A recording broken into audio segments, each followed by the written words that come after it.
In this photo, we're going to be working on inequality word problems, and so we're just going to do a quick review here. When writing simple inequalities from word problems, we always want to define the variable. What is it that you don't know? And I always encourage you to use a phrase, not just one word. So I'm just going to put that to the side here, use a phrase, not just one word whenever possible.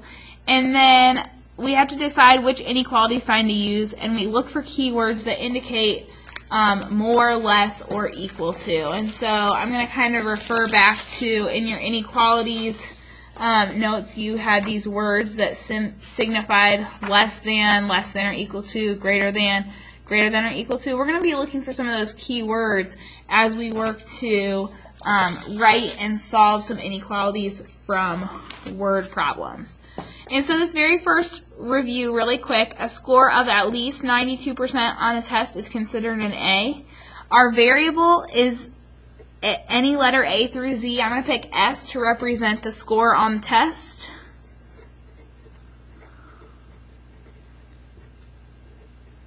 And if it has to be at least 92, that means that the score has to be bigger than or equal to 92. So I write S is greater than or equal to 92. And that is my inequality here. Number 2's review. Our delivery time is guaranteed to be less than 30 minutes. D is equal to delivery time guarantee. And if it's going to be less than 30 minutes, our delivery time D, we just use our less than symbol. It looks kind of like a sideways L. If you make an L with your fingers and turn it to the side, L stands for less than. That's how I remember that. And D is less than 30. So that's kind of a review of how we write inequalities. We define and write them. Now we're going to be writing inequalities that need some solving. So they're going to be a little bit more in-depth than what we did at the very first lesson of the unit. And so this one says, Rosie's having a party. She has a budget of $180 for catering. The caterer has quoted Rosie $10.35 per person with no cost for her meal.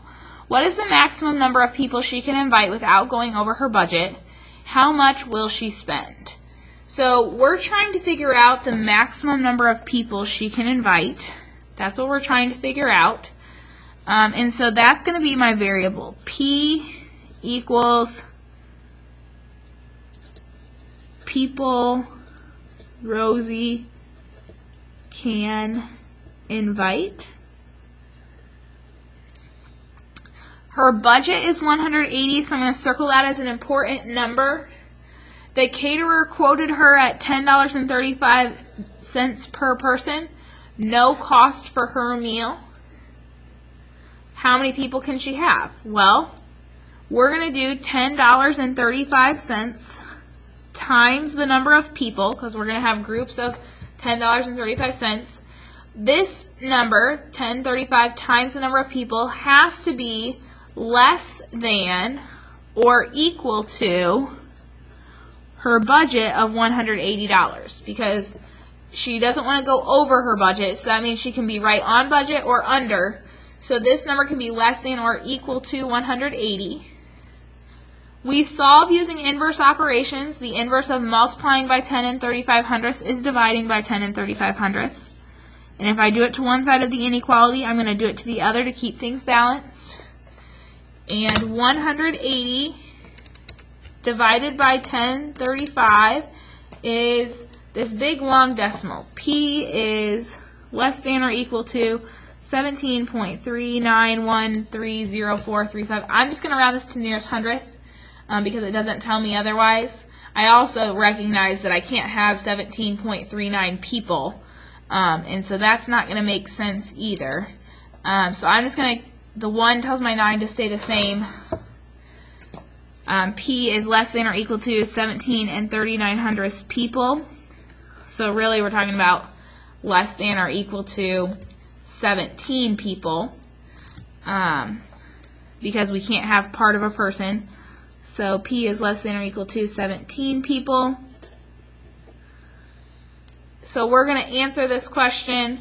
If we were to graph this inequality, we'd have 16, 17, 18.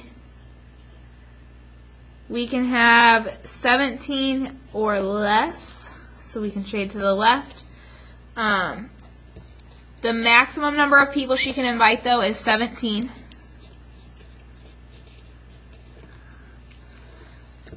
And that's because P has to be less than 17.39, so the closest whole number to less than 17.39 is 17 people. That's the most people she can invite. How much will she spend? Remember that each meal is $10.35 times the 17 people that she's going to invite.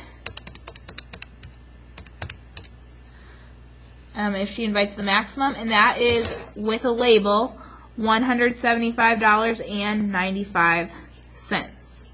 So make sure that you answer both questions when asked. The most people she can invite is 17, and it's going to cost her $175.95, which this answer helps make this make sense because we are under budget and we're good to go.